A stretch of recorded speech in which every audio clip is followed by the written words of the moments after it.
Hoy vengo con la alegría de poder verles, de poder compartir, de poder estar entre ustedes y ver todo, aunque había visto casi todo lo que tienen, no la parte de atrás que acabo de ver, lo que ya han techado.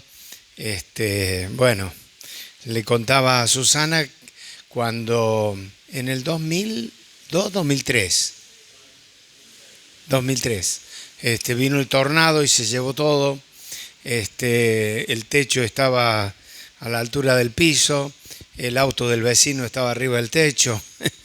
Bueno, y como Dios los ha bendecido y los ha prosperado y han podido hacer algo mejor de lo que había antes. Y el Señor seguirá prosperando este lugar, no solo en lo edilicio, sino también en muchas vidas que conozcan al Señor. Amén. Bueno, si van a cantar el feliz cumpleaños a Susana, quiero decirles que lo canten también por mí, porque yo cumplí una semana antes que ella. Así que nos cantan a los dos o no cantan nada. Escuchaba al hermano recién cuando hablaba y oró y decía de este tiempo que estamos viviendo. La verdad que es un tiempo especial, es un tiempo que nadie esperaba, es un tiempo donde y es como que no sé si no será un filtro de alguna manera, ¿no? Allí en Apocalipsis dice al final que el que es santo siga siendo santo, o santifíquese más. Y el que es vil, que sea más vil todavía. No estoy diciendo que los hermanos que no estén en esa categoría, pero sí digo que es un tiempo donde muchos, todos, los que amamos al Señor y le seguimos, es tiempo donde tenemos que aferrarnos a Él con más fuerzas. Porque muchas ayudas humanas que antes eran comunes, a las que podíamos recurrir, hoy en día no es tan fácil.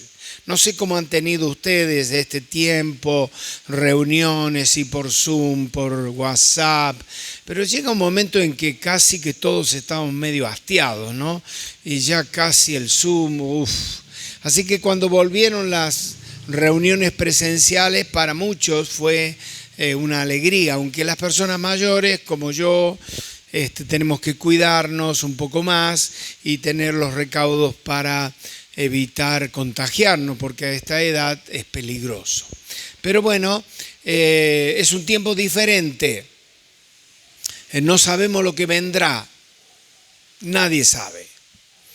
Ni los grandes estadistas o jefes de Estado, ni los médicos, ni los economistas. Y están allí probando una cosa y otra y hacen lo que pueden. Y nosotros como pueblo de Dios, sin distinción de banderías o colores políticos, tenemos que orar por nuestras autoridades para que Dios les dé gracia, sabiduría, inteligencia para hacer bien a la nación. Esa es nuestra tarea. Tenemos que orar por la iglesia, pero también orar por las autoridades como nos indica la palabra. Así que este tiempo especial, Dios también afirmará nuestros corazones. Aprenderemos a depender de Él, porque hoy en día no es tan fácil para un pastor visitar casa por casa. No es tan fácil a los líderes hacerlo. No es tan fácil juntarse como antes, que podíamos juntarnos y pasar una tarde tomando mate. Ahora no, ni mate podemos tomar.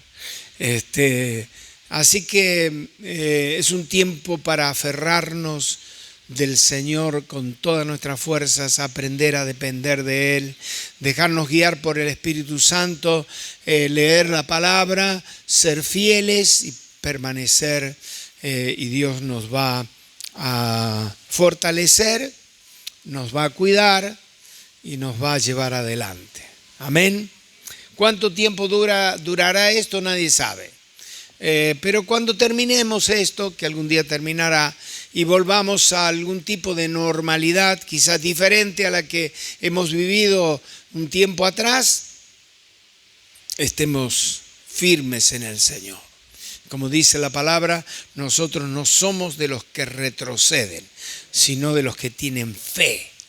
Así que tenemos fe para el futuro, tenemos fe para lo que Dios hará. Y en este tiempo difícil también hay mucha gente que necesitada que se está acercando al Señor. Así que también es tiempo de evangelizar, de predicar, buscar la forma, cómo hacerlo. No podemos hacer campañas, habrá que hacerlo persona a persona, por teléfono, para guardar la distancia. Pero de alguna manera tenemos que predicar la palabra y hablar acerca de Jesús, nuestro Señor. Yo quiero compartir con ustedes en esta mañana, no sé cuánto es el tiempo aquí. ¿Tienen un tiempo? Bueno, entonces no hay problema. A la 1:30 terminaré. No, es una broma. Yo me tengo que volver. Nos tenemos que volver Estamos viviendo en Pampayasta. Ella tiene una casita allí y estamos allí. Están sus hijos ahora, sus nietos. Así que dice, cuando salgan avísame, así prendo el fuego y ponemos el asado. Bueno, avisaremos para comer el asadito cuando lleguemos. De acá a un tiempo hemos alquilado un departamento en Oliva y nos vamos a instalar ahí. Pero seguiremos viajando a Pampayasta porque después de muchos años que se viene predicando el Evangelio en un pueblito de 2.000 habitantes, muy, muy bonito, se ha puesto muy bonito Pampayasta. Hay mucho turismo por el río, ahora menos por la pandemia, pero esa playa, cuando en tiempos de bonanza juntaba 10.000 personas como nada. Así que está muy lindo y se está formando algo. Por primera vez se están afirmando un grupo de hermanos. Así que estamos felices, ya hemos tenido la segunda reunión, bueno, tenemos unas cuantas reuniones presenciales, pero hemos tenido la segunda reunión en un garaje grande que Susana, porque los terrenos y la casa es todo ella, ¿no? Yo vivo de prestado ahí, me deja vivir ahí, no me cobra nada. Ha hecho 2 garajes grandes y allí, en esos garajes que ya están terminados, ya es la segunda reunión que podemos hacer. Y ella lo hizo con esa intención, no solo con guardar el auto, sino también para que allí se puedan hacer las reuniones. Así que ya está pintadito, tiene los portones. Le falta la luz, yo le hice alguna instalación precaria por ahora, se le instalará toda la luz, pero ya estamos funcionando ahí. Y hay hermanos que se están acercando, personas que se están acercando y estamos predicándole. Así que desde Oliva vamos a viajar, son 15 minutos en auto, así que los que viven, yo he vivido algún tiempo en la ciudad, saben que 15 minutos acá es ir al centro, entonces no es distancia. Muy bien. Quiero compartirles con ustedes algo que la verdad he compartido ya en otros lugares, pero siempre a principio de año buscando al Señor y orando por lo que Dios quiera en el año. No es que tenga una palabra profética, nada por el estilo, sino simplemente una palabra de fe, de ánimo para el año que acabamos de iniciar.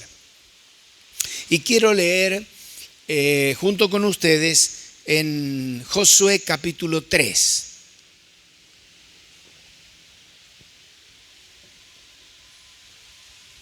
Josué capítulo 3. Dice desde el verso 1, Josué se levantó de mañana y él y todos los hijos de Israel partieron de Sittim y vinieron hasta el Jordán y reposaron allí antes de pasarlo. Después de 3 días los oficiales recorrieron el campamento y mandaron al pueblo diciendo: cuando veáis el arca del pacto de Jehová vuestro Dios y los levitas sacerdotes que la llevan, vosotros saldréis de vuestro lugar y marcharéis en pos de ella, a fin de que sepáis el camino por donde habéis de ir, por cuanto vosotros no habéis pasado antes de ahora por este camino. Pero entre vosotros y ella haya distancia como de 2000 codos, no os acercaréis a ella. Y Josué dijo al pueblo: santificaos, porque Jehová hará mañana maravillas entre vosotros. Y habló Josué a los sacerdotes diciendo: tomad el arca del pacto y pasad delante del pueblo. Y ellos tomaron el arca del pacto y fueron delante del pueblo. Entonces Jehová dijo a Josué: desde este día comenzaré a engrandecerte delante de los ojos de todo Israel, para que entiendan que como estuve con Moisés, así estaré contigo. Tú, pues, mandarás a los sacerdotes que llevan el arca del pacto, diciendo: cuando hayáis entrado hasta el borde de las aguas del Jordán, pararéis en el Jordán. Y Josué dijo a los hijos de Israel: acercaos y escuchad las palabras de Jehová vuestro Dios. Y añadió Josué: en esto conoceréis que el Dios viviente está en medio de vosotros, que Él echará de delante de vosotros al cananeo, al eteo, al heveo, al fereceo, al gergeseo, al amorreo y al jebuseo. He aquí el arca del pacto del Señor de toda la tierra pasará delante de vosotros en medio del Jordán. Tomad pues ahora 12 hombres de las tribus de Israel, uno de cada tribu. Y cuando la planta de los pies de los sacerdotes que llevan el arca del pacto, Señor de toda la tierra, se asienten en las aguas del Jordán, las aguas del Jordán se dividirán. Porque las aguas que vienen de arriba se detendrán como en un montón. Y aconteció cuando partió el pueblo de sus tiendas para pasar el Jordán con los sacerdotes delante del pueblo llevando el arca del pacto, cuando los que llevaban el arca entraron en el Jordán y los pies de los sacerdotes que llevaban el arca fueron mojados a la orilla del agua, porque el Jordán suele desbordarse por todas sus orillas todo el tiempo de la siega, las aguas que venían de arriba se detuvieron como en un montón, bien lejos de la ciudad de Adán, que está al otro lado de Zaretán. Y las que descendían al mar del Arabá, al mar salado, se acabaron y fueron divididas, y el pueblo pasó en dirección de Jericó. Mas los sacerdotes que llevaban el arca del pacto estuvieron en seco, firmes en medio del Jordán, hasta que todo el pueblo hubo acabado de pasar el Jordán, y todo Israel pasó en seco. Qué tremenda historia, ¿eh? Qué tremendo hecho. Algo maravilloso, realmente un milagro que asombró a todos, inclusive a los enemigos, los que habitaban la tierra de Canaán. Anterior a esto, ustedes recordarán que había sucedido algo parecido. Cuando el pueblo de Israel salió de Egipto, también pasó algo así. Cuando las aguas del Mar Rojo se dividieron y el pueblo de Israel pasó en seco hacia la península de Sinaí. Yo quiero tomar estos dos hechos puntuales históricos que el pueblo de Israel repite año tras año a sus hijos de generación en generación, porque estos dos hitos históricos marcan lo que para nosotros debe ser tomado como un principio, como principios espirituales. Hoy en día no hay necesidad de que las aguas de un río o del mar se dividan para que pasemos al otro lado. Hay barcos y podemos tomar un barco y pasar al otro lado, o un avión. Pero en ese momento no había. Entonces Dios tenía que hacer un milagro, no solo para que pudieran pasar, sino también para revelarse de lo que Él era capaz de hacer y poner al pueblo un espíritu de fe y de confianza. Cuando Dios hace un milagro, más allá del milagro en sí, lo que Dios está queriendo demostrar es decir, yo soy Dios, no hay nadie que pueda contra mí. Y entonces Dios sana un cáncer, levanta un muerto, o cambia una situación familiar que parece que no puede ser cambiada, o provee un trabajo y viene de repente y no lo esperabas. Dios está diciendo, yo soy Dios. No te olvides, yo soy Dios. Confía en mí. Esto es una muestra de lo que puedo hacer. Así que siempre es así. Los milagros, casi las cosas que suceden, para mí, perdonen, casi pasan a segundo plano. Lo que yo veo detrás de eso es justamente la soberanía, la grandeza, la omnipotencia de Dios, haciendo prodigios, señales y milagros, como sucedió en la iglesia del primer siglo especialmente, y ha sucedido a través de toda la historia, y sigue sucediendo hasta hoy. Y Dios nos está llamando a tener fe y a confiar en un Dios grande. Amén. Gloria a Dios. Cuando el pueblo de Israel tuvo que cruzar el Mar Rojo, la situación era distinta a esta. Ellos, ustedes saben, Dios llamó a Moisés, el pueblo hacía más de 400 años que estaba como esclavo, había entrado José, después de un tiempo vinieron sus hermanos y al final 72 personas, dice, o sea, toda la familia de Jacob se instalaron ahí en Egipto. Al principio le fue bien, pero luego cambiaron las dinastías que gobernaban Egipto y pasaron de ser personas bien recibidas y queridas a ser esclavos. Y durante muchos años, 400 años, estuvieron siendo esclavos. Y una esclavitud muy fuerte, muy abrumadora. Tenían que hacer ladrillos. No sé si alguien conoce algún cortadero de ladrillo por ahí. Ahora es un poco más moderno. Posiblemente en mi tiempo, me acuerdo, se hace un círculo y una zanja en forma circular y allí se ponían a caminar, se le vendaba los ojos a un par de caballos y se ponía tierra, se ponía guano de caballo, de vaca también, y algo de pasto, y entonces los animales caminaban y caminaban y caminaban. Se le echaba agua hasta que se formaba un barro muy especial y con eso se hacía el ladrillo, con el barro en moldes, se ponían a secar al sol y después se apilaban y se prendía fuego. Entonces todo eso se quemaba y se forma el ladrillo cocido. Ahora se usa el ladrillo de cemento. Después se inventó una rueda, no sé cómo lo harán ahora, hace mucho que no veo. Pero en aquel tiempo no se usaban ni ruedas ni caballos. Los hebreos, el pueblo de Dios, tenía que caminar y pisar ese barro de la mañana a la noche, todos los días, para formar el barro. Tremendo, ¿eh? Hasta que el barro estaba bien formado y se hacía ladrillos.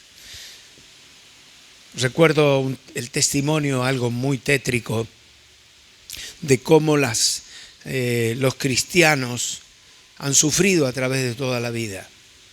Nosotros estamos pasando por un momento de prueba, pero hay otros que han sufrido mucho más que nosotros. Les cuento una historia verídica. Vino hace muchos años a un encuentro que se celebró, entiendo que en Europa, no recuerdo exactamente, pero no era aquí en el país, y pasaron varios a dar testimonio, pastores, misioneros, Y de repente pasó un hombrecito que parecía tan insignificante. Y él contó que creo que fue en la China. Él fue descubierto como cristiano. Entonces le impusieron un castigo horrendo. Todas las mañanas este hombre tenía que meterse en una cloaca. ¿Ustedes saben lo que es una cloaca? Donde van todos los desechos humanos. Le daba más arriba de la cintura.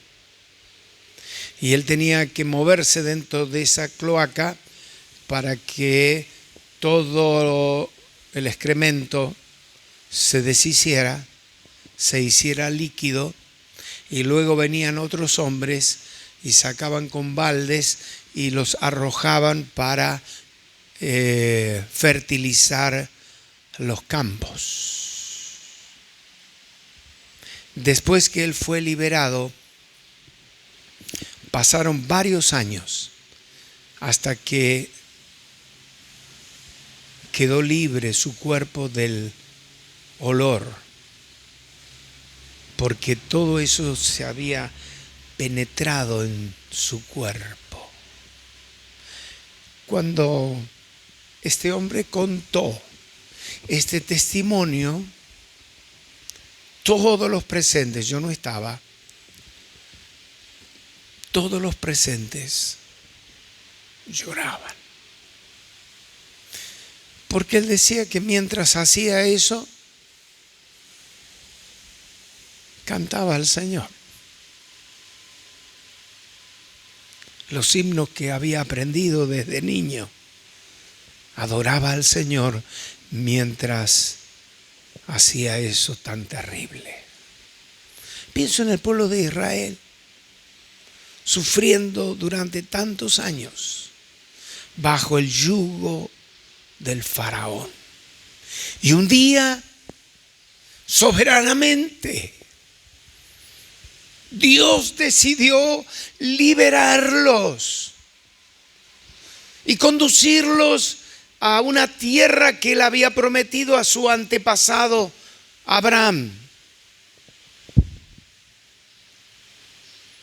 Y esto fue un hecho real, pero nos habla a nosotros de algo que Dios hizo en la vida de cada uno de nosotros. Porque igual que el pueblo de Israel, nosotros estábamos esclavos bajo el yugo de Satanás, no en Egipto, sino en el mundo, en medio de este sistema que no sigue a Dios, sino que está en contra de Dios. Nosotros éramos parte de él, estábamos sometidos a un castigo que quizás ni nos dábamos cuenta, presos del pecado. Pero Dios, en su amor y en su misericordia, un día nos sacó con mano poderosa. Alguien nos predicó el evangelio y cruzamos el Mar Rojo a la libertad gloriosa de los hijos de Dios. Tú y yo, todo aquel que recibió a Cristo, ha vivido esta experiencia de liberación. Igual que el pueblo de Israel, en algún momento cuando sentía que el enemigo venía a sus espaldas corriéndolos y para matarlos, porque el faraón primero los deja ir, pero después se arrepiente y sale con todo su ejército para ver si los puede recuperar nuevamente. Y allí está el mar delante de ellos y el enemigo detrás, y no sabían qué hacer hasta que Dios da la orden y Moisés golpea las aguas y éstas se abren, y el pueblo de Israel pasó en seco. Y cuando terminaron de pasar, cuando la última, porque se fueron con todo, ¿no? Con ovejas, con todo. Cuando dice el último terminó de pasar, el ejército de Faraón justo estaba en medio de la parte más profunda del mar. Y entonces Dios le dice a Moisés, vuelve a golpear. Y Moisés se da vuelta. Y las aguas cubrieron a Faraón y a todo su ejército. Eso es lo que Dios hizo con vos y conmigo. Echó al fondo de la mar, como cantamos, al jinete y al caballo. Echó al fondo de la mar nuestros pecados. Nos hizo libres. Gloria a su nombre.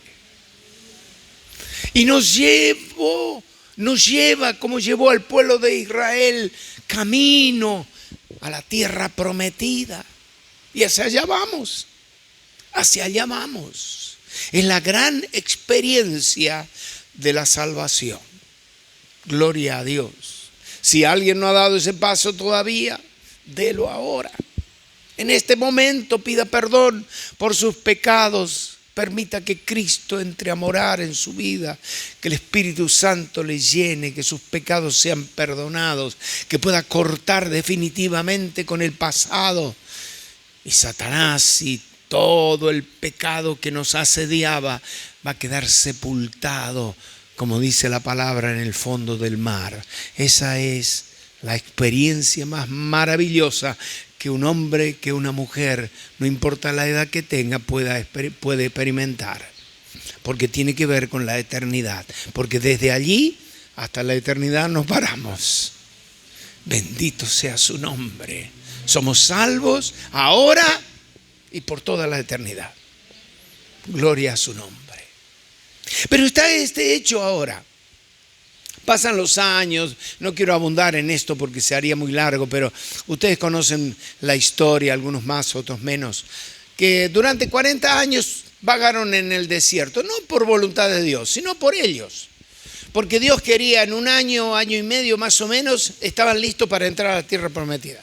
Ya tenían el tabernáculo, ya tenían todas las leyes que Dios le había dado a Moisés en el monte, así que estaban listos, así que Moisés manda a los espías, ¿se acuerdan? Y bueno, 10 de ellos trajeron un informe. Sí, la tierra es buena, todo, pero hay gigantes, nosotros no vamos a poder. ¿Vieron que hay gente así? Cuando alguien se propone algo en la iglesia, sí, pero eso sale muy caro, es muy difícil, nosotros no podemos. Y nosotros no, pero Dios puede. Dios puede. Así que, salvo Josué y Caleb, ellos dijeron, vamos, porque Dios está con nosotros y más podremos nosotros que ellos. Los comeremos como a pan, dijeron. Pero ganó la mayoría. Y por 38 años dieron vueltas y vueltas y vueltas. Hasta que murieron todos los que tenían más de 20 años que habían salido de Egipto. Así se contaban las generaciones. No quedó ninguno, salvo Josué y Caleb. Hasta Moisés se murió. Murió allá del río en el monte, nadie sabe dónde, cómo que fue de su cuerpo, pero no pudo entrar. Y Dios le llama a Josué. Josué había sido el lugarteniente, digamos, de Moisés. Y Dios le llama. Le habla ahí, donde hemos leído en capítulos anteriores, le habla muy específicamente. Y acá le da una orden. Bueno, ahora vamos a entrar a la tierra prometida. Y lo van a hacer de esta manera. Y ordenó cómo se tenía que hacer. Ya sabían ellos que tenían el arca. O sea, mejor dicho, tenían el arca. El tabernáculo era una tienda que se podía desarmar y la podían llevar y armarla en otro lugar. Y él ordenó que los sacerdotes tomaran el arca, 4 hombres con unas varas con las que se sostenían, pasaban por unas argollas y iban llevando el arca. El hecho es puntualmente que cuando los sacerdotes se mojaron los pies a la orilla del Jordán, porque Dios cuando hace las cosas, por ahí tiene un poco de humor. El Jordán se puede pasar en tiempos de sequía, se puede pasar sin ningún problema, es un riacho. Se puede pasar caminando. Puede que en algún lugar le dé el agua a la cintura, pero se puede pasar sin problema. Pero Dios a veces hace las cosas un poquito más difícil para que nosotros creamos. Y para que no nos creamos nosotros, que somos nosotros los que hacemos las cosas, sino que es Él el que las hace. Entonces le dice, van a pasar ahora. Alguno habrá pensado, pero ¿por qué no esperamos 3 meses más? Que no llueve, el río se seca y lo pasamos. No, lo van a pasar ahora. Pero es que ahora justamente está el río crecido y no se puede pasar. Y no tenían canoas, no tenían nada. Entonces Dios dice, tranquilo, yo tengo un método infalible. Y el método era que los sacerdotes iban a entrar. El pueblo tenía que estar como a unos 600 metros más o menos del arca, la distancia, cosa que la pudieran ver, pero que no se acercaran demasiado. Cuando los sacerdotes pisaron el agua, ustedes saben lo que pasó. Las aguas que venían de arriba, como todo río, se detuvieron, como si fuera un dique. ¡Pum! Se pararon. ¿Cómo fue eso? Si alguien sabe, me lo explica. Yo no sé. Pero que se pararon, se pararon. Y las aguas que seguían su curso hacia el mar muerto, siguieron su curso y el río se secó. Y pasaron al otro lado, en seco.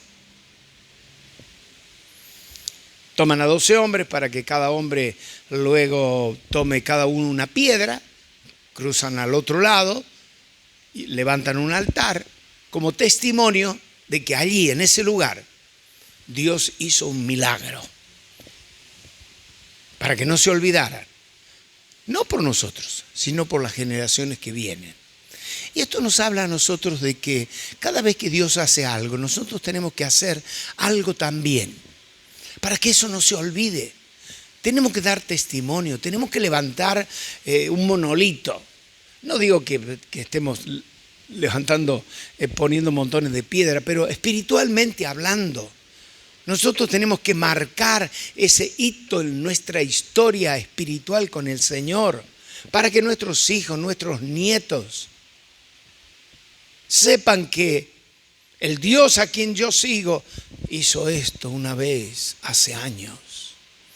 El viernes tuvimos la reunión y como estaban los nietos y los hijos y cosas de Susana, le dimos a ellos para que atendieran la reunión. Así que la nuera de Susana dirigió y el nieto mayor predicó. Y cuando yo lo presenté, digo, bueno, él es el tercera generación. Su abuelo conoció al Señor, luego, lógicamente, ellos guiaron a sus hijos y el papá también conoció al Señor desde pequeño y sirve a Dios, hoy es pastor. Y ahora él está predicando, un joven, 20 y pico de años, está predicando el Evangelio. 3 generaciones. Y creemos que vendrán otras. Él tendrá hijos y tendrá nietos y seguirá enseñándole a las generaciones venideras las cosas que Dios hizo en su familia. Eso es lo que tenemos que hacer. Los padres tienen que enseñarle a sus hijos, Dios me salvó, Dios me rescató, Dios me perdonó mis pecados. Yo era esto, lo otro, yo era un desastre, pero Dios vino a mi vida y sepultó para siempre mi vieja vida y me dio una vida nueva. Gloria a Dios.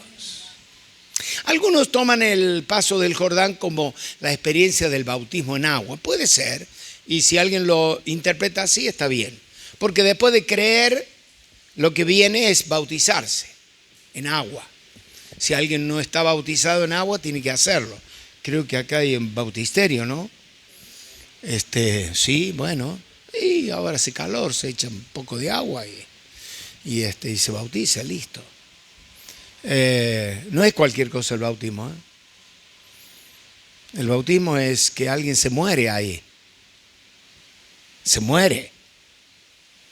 Su vieja vida queda sepultada. Y el que sale del agua ya no es el mismo que el que entró. Ahora es una vida nueva. Gloria a Dios.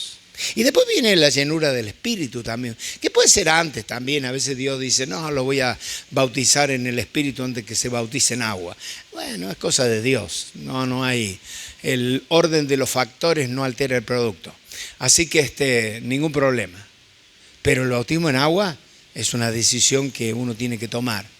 Es decir, yo me muero con Cristo, como dice Pablo, y de ahora en más vivo solo para Él. Gloria a su nombre. Así que pasaron el Jordán. Y ahora viene otra experiencia. Ya no es la experiencia anterior cuando cruzaron el Mar Rojo, que tenían que dejar atrás y Dios tuvo que intervenir soberanamente sin que ellos hicieran nada. Tuvo que intervenir para derrotar a sus enemigos, los enemigos que le seguían. Cuando estamos lejos del Señor y venimos a Él, Dios hace un milagro, perdona nuestros pecados, cosa que nadie puede hacer. Nadie. Ningún hombre, ninguna mujer, por santo que sea, puede perdonar nuestros pecados. El único, Cristo, que murió en la cruz por nosotros. Pero nosotros no podemos hacer nada.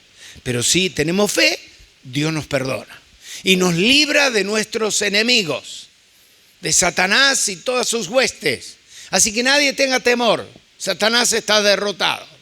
Nuestros pecados sepultados en el fondo de la mar. Nuestros nombres escritos en el libro de la vida. Somos hijos de Dios. Somos la familia de Dios. Gloria a su nombre. Pero ahora viene esta otra experiencia, cruzar el Jordán. Y ahí cambia la cosa. Cambia. Ya Dios les va a acompañar, va a estar con ellos, va a,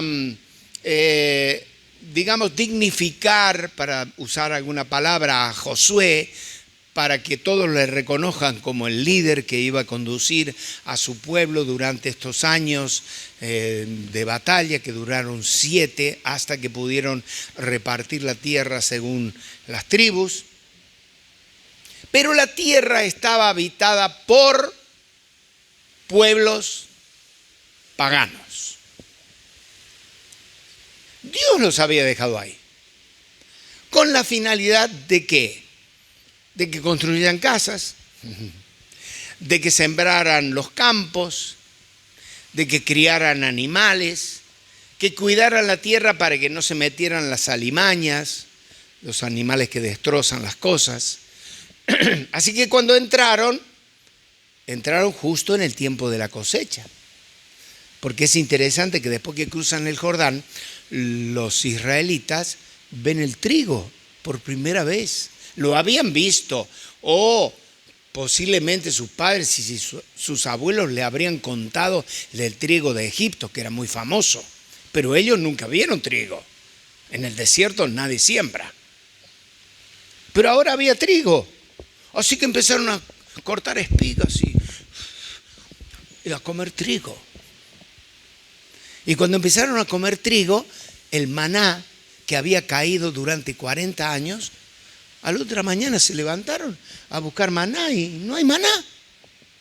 Y el maná, no hace falta. Porque ahora tienen trigo. Y tienen uvas. Y tienen higos. Y tienen granados. Y tienen aceitunas. ¡Oh! Tienen todo. Tienen casas, no van a vivir más en carpas. Tienen casas de material. Sí, pero está habitado. Sí. Están los enemigos que ocupan la tierra, que se han adueñado de la tierra de Canaán, pero que Dios no los quiere ahí. Entonces, ¿qué les dice? Échenlos. Pero Señor, échenlos. Pero no vas a decir, sí, les voy a ayudar, pero lo tienen que hacer ustedes. Y Dios se pone a esperar a ver qué hacen. ¿Saben que eso pasa en nuestra vida? Después que conocemos al Señor, empezamos a descubrir que acá en esta tierra de Canaán, permítanme por un momento señalar nuestra vida como la tierra de Canaán, hay enemigos. Hay cosas que habitan nuestro ser interior que Dios no las quiere. Y entonces Dios, ¿qué dice el Señor? Sáquense eso. Desvístanse del viejo hombre y vístanse del nuevo. Desechen, y hace una larga lista, no de los heveos, heteos, jebuseos, etcétera, etcétera, sino de qué. Desechen la mentira, desechen la hipocresía, desechen el robar. Y empieza la larga lista y empezamos a descubrir cosas que antes no veíamos. Creíamos que éramos tan buenitos. Sí, alguna cosita tenemos, pero no, ni comparable con el vecino ese que vive al frente. No, ya. Pero el Espíritu Santo empieza a indagar y empieza a mostrarnos que tenemos un montón de enemigos que no nos permiten poseer la tierra, la bendición de Dios. Yo lo primero que descubrí, yo era muy boca sucia. Boca sucia. Tenía 17 años, pero era boca sucia, me gustaba contar cuentos subido de tono. Pero cuando me bauticé, inmediatamente, al otro día, en vez de contarles cuentos a mis compañeros de trabajo, les prediqué a Cristo. Dios cambió mi vocabulario. Y después de un tiempo me di cuenta que no podía cuando quería decir algo, porque me sabía todas las malas palabras, cuando las quería pronunciar, no las podía pronunciar. Hay una película, no sé si la han visto, esa película donde el nene pide a Dios que el papá no mienta por un día. ¿Se acuerdan? Bueno, los que la vieron, los que no la vieron, véanla porque es para matarse de risa. Bueno, a mí me pasó lo mismo. Por ahí quería ser, no me salía. La deseché de mi vida. Y empecé a desechar cosas de mi vida. Y todavía estoy desechando, ¿eh? Sí, porque voy descubriendo cada vez Dios hila más finito, cada vez Dios cava más profundo en nuestro espíritu, en nuestro ser, y vamos descubriendo cosas que a Dios no le agradan. Y esas, a veces cosas pequeñas que parecen insignificantes para otros, sin embargo, para nosotros son cosas que impiden el crecimiento espiritual. Impiden que conozcamos más al Señor, impide que le sirvamos con mayor eficacia. Así que ya hemos pasado el Jordán, todos aquí están bautizados. Bueno, hay una nueva vida y hay enemigos. Vos lo tenés y yo también los tengo. Echémoslo. Seamos como Caleb. Caleb se tuvo que bancar 40 años en el desierto, porque los otros compañeros que habían ido con él a reconocer la tierra no tenían fe. Él sí tenía fe. Así que esperó 40 años. Dice, ¿cuándo se morirá el último de estos incrédulos que no le creen a Dios? Cuando se murió el último, dice, bueno, ahora sí. Y entró a la tierra prometida. Y cuando entraron, ¿qué pasó? Y los mismos gigantes de hace 40 años estaban, yo diría que había más todavía, porque en 40 años se reprodujeron, tuvieron hijos, nietos. Entonces viene Caleb a Josué y le dice, ¿te acordás lo que dijo Moisés? Que cuando entremos a la tierra él me iba a dar el monte, ese monte. Sí, me acuerdo. Bueno, dámelo. Porque tengo 82 años, 10 más que yo. Yo por ahí me tiemblan un poco las piernas, pero él dice, estoy tan fuerte como hace 40 años. Y yo voy a subir a ese monte y voy a echar a esos gigantes. Los voy a derrotar porque Dios está conmigo. Y él me prometió ese monte, así que Josué, dame el monte. No te preocupes, yo y mi familia vamos a ir y vamos a hacer el trabajo. Y así fue. Fueron, expulsaron a los gigantes y poseyeron el monte. Y allí se instalaron como tribu. ¿Tenemos fe para eso? ¿Tenemos fe para mirar los gigantes que a veces están en nuestra vida y están ahí y no nos dejan poseer la tierra? Ahora, si no estuvieran, la tierra sería nuestra. Si no estuvieran, esa bendición sería para mí. Y Dios me dice, yo le pido, Señor, dame esa tierra. Bueno, tómala. Sí, pero están los gigantes. Pues hombre, dirían los españoles, córrelos, sácalos a patadas. Así tenemos que hacer. Así tenemos que hacer. Satanás está derrotado. Es un león rugiente, pero yo creo que Jesús le sacó los dientes. Por ahí amaga, ruge, nos quiere asustar, pero si nosotros nos animamos. Yo me acuerdo hace muchos años un hermano predicando dio un ejemplo.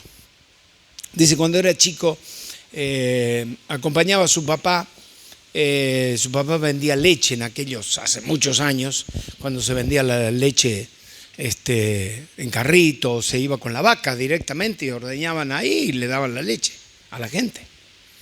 Iban a una casa, él entraba con el tachito de leche para dejar, pues la gente dejaba la ollita ahí en la ventana y entonces sabía que tenía que poner 1 litro, ponían 1 litro y la yapa. Y había un perrito, un cujito en esa casa que salía guau, guau, guau, guau, guau, guau, guau, guau. Y él era chico y le tenía miedo. Y no, papá, no me mandé a esa casa, está el perrito. Dice, bueno, vení, yo te voy a enseñar cómo solucionar el problema. Así que llegaron y estaban ahí entrando, y cuando van entrando, el perrito que sale. ¡Guau, guau, guau, guau! Papá, un hombre ya grande, agarra y ¡oh! Y el perrito metió la cola entre las patas y salió corriendo. Bueno, dice, se acabó. Nunca más te va a molestar. Satanás es un perrito. El único todopoderoso es nuestro Dios. Él tiene poder. Te puede garronear. A Jesús lo mordió. Estaba previsto, ¿no? ¿Se acuerdan? Allá en Génesis 3:18. Satanás te va a morder acá. Como una serpiente, ¿no? Ahí abajo. Pero tú le vas a aplastar la cabeza. Eso es lo que hizo Jesús. Y nosotros tenemos que creer en eso. Y tenemos que poseer la tierra. Poseer todo lo que Dios tiene para nosotros. Tenemos que ahuyentar a ese perrito que nos asusta, que nos mete miedo por ahí. Algunos sueñan, uy, no sé, el diablo anoche me movió la cama. Pero ¿qué cama? Dormí tranquilo, Dios está contigo, en paz me acostaré y asimismo dormiré, porque tú, Señor, me haces vivir confiado. Tenemos de nuestro lado al Todopoderoso. ¿Saben lo que es Todopoderoso? Sí. Que lo puede todo. Todo. No hay nada imposible para Dios. Nada. Así que si tenemos fe, Dios está de nuestro lado, yo los voy a acompañar. Yo voy a estar con vos. Dale, dale, dale. Pero el gigante, dale, dale, yo voy a estar con vos. Y te vas a dar cuenta que años más tarde, David vivió aquella experiencia, ¿no?, con un gigante que era descendiente de ellos, de estos. Se ve que algunos quedaron vivos, dispararon y se escondieron por ahí, y quedaron, pasaron los años, muchos años, y apareció ahí un Goliat, que medía 3,5 metros. Y ahí estaba Davidcito, así, un pequeñuelo que cuidaba las ovejas de su padre. Todo el ejército asustado ahí. Y él se presenta y dice, pero ¿quién es este filisteo incircunciso para que desafíe a los escuadrones de Dios? Y le dice a Saúl, yo voy a ir y lo voy a matar. Saúl dice, pero ¿estás seguro que va? Pero sí, le quiso poner la armadura, ustedes saben la historia. No, yo con esto no puedo. ¿Y con qué voy? No, dice, yo voy con el bolsillo con piedra. Bueno, no tenía un bolsillo, tenía un saquito ahí. Una onda, no es la gomera que usamos nosotros, sino un cuero ahí. Y fue, él vino el gigante y David no se amedrentó, dice la palabra, léanlo después, que David corrió. ¿A dónde corrió? A la línea de batalla, porque estaba marcado en el valle donde peleaban un lugar hasta donde llegaba un ejército y el otro, y él corrió a la línea de batalla. Se afirmó, sacó una piedra, la puso en la onda y dice, Goliacito, ¿dónde querés que te la pegue?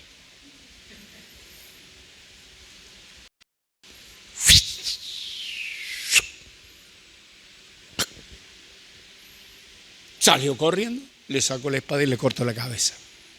Se acabó el problema. ¡Oh! Todo el pueblo de Israel se levantó, empezaron a gritar, se animaron y arremetieron contra los filisteos y los derrotaron. Hace falta hombres y mujeres como David, que con sencillez, con lo que tienen en la mano, con lo que Dios te ha dado, porque Dios te ha dado algo, a cada uno le ha dado un don, una gracia. Usa eso para derrotar a los enemigos y para servir a Dios. Amén. Termino. Hay un versículo clave en este pasaje que hemos leído y es el versículo 4. Josué les anima a que sigan el arca. ¿Por qué seguir el arca? Porque dice, ustedes no conocen el camino. Porque nunca pasaron antes por este camino. Nunca nadie antes había pasado por el Jordán en seco. Ustedes son los primeros. Y yo me acordaba y pensaba en este año 2021. Ninguno de nosotros, al menos no conozco, si hay alguno me lo dice, pero ninguno que conozca ha vivido ya el 21. ¿Alguien vivió el año 21? No. Ni tampoco, ahora son las 12 menos 20, nadie ha vivido los 5 minutos próximos. Ni el fin de este día, ni el día de mañana, ni la semana. Nadie. Así que nadie sabe lo que va a pasar en una hora, en un día, en un mes, en un año. Bueno, nadie no. Hay uno que sí sabe. Dios. Porque para Dios el pasado, el presente y el futuro son la misma cosa. Dios vive un eterno hoy. No solo conoce el pasado, todo, aun lo que nosotros no conocemos, sino que conoce el futuro. Todo.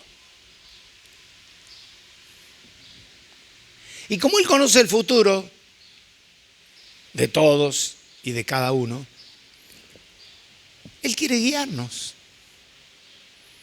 Y entonces, ¿qué dice? Miren el arca. ¿Qué era el arca? El símbolo de la presencia de Dios. Nosotros no tenemos un arca ahora. No andamos como andan los católicos detrás de una procesión, de un santo, una virgen. No. Tenemos a Jesús. No le vemos físicamente, pero tenemos su palabra, tenemos el Espíritu Santo, tenemos todo. Y Dios nos dice, síganme. Jesús dice, ejemplo os he dado para que sigáis mis pisadas. Sigamos a Jesús. No vayamos tan rápido de que de repente nos demos cuenta que Jesús quedó atrás. No, nadie se apure.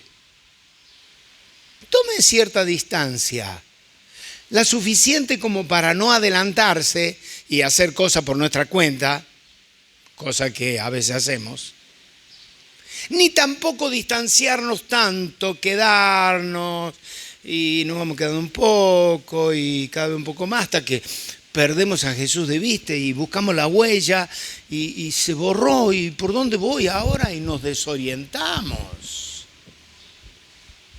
Miremos a Jesús. Pongamos nuestra mirada en Él y caminemos seguros porque Él sabe cómo guiarnos. Este año nadie sabe lo que va a pasar. No me importa. Yo miro a Jesús. Día a día. Día a día. Cada mañana cuando, Señor, gracias. Un nuevo día me das. Bueno, Señor, guíame. No sé qué va a pasar, pero en todas las cosas quiero ser guiado por ti. Y vamos a descubrir que esto es una realidad constante hasta el último día. Hasta que un día, como Enoc, que iba caminando con Dios y de repente estaba caminando y no estoy pisando mal la tierra, estoy caminando sobre las nubes. ¿Qué pasó? Dios lo levantó y lo llevó con Él. Así pasará con nosotros. Caminamos con el Señor. ¿Cuánto tiempo? Nadie sabe. Un día, cuando menos acordamos, estaremos caminando por las calles del cielo. Así es nuestra vida. Así es tu vida, es la mía, hermano, hermana. Confía en Él. Amén. Oramos. Padre, gracias por mostrarnos tu soberana voluntad. Gracias, Señor, por amarnos. Gracias por tu palabra que nos inspira, nos enseña, nos corrige. Nos ayuda a entender tu perfecta voluntad, en la cual queremos andar cada día. Señor, te pido por mis hermanos aquí, te ruego, como por mí también, para que tú nos guíes en todo este año que recién empezamos y todo el tiempo de aquí en más, hasta que tú nos lleves contigo. Señor, queremos caminar mirándote a ti. Nunca antes vivimos lo que vamos a vivir a partir de este preciso instante. Los próximos 10 minutos, 10 horas, 10 días, 10 años, lo que fuere. Solo están en tu conocimiento. A nosotros solo nos queda mirarte a ti y no volver atrás. Seguirte a ti, Señor. Seguir tus pisadas y caminar con fe. Echar de nuestra vida todo lo que a ti no te gusta. Todos los enemigos. Aquellos que nos impiden poseer una vida abundante como la que tú has prometido. Señor, con tu fuerza lo vamos a lograr, porque tú eres un Dios todopoderoso en quien confiamos. Bendito seas. Amén.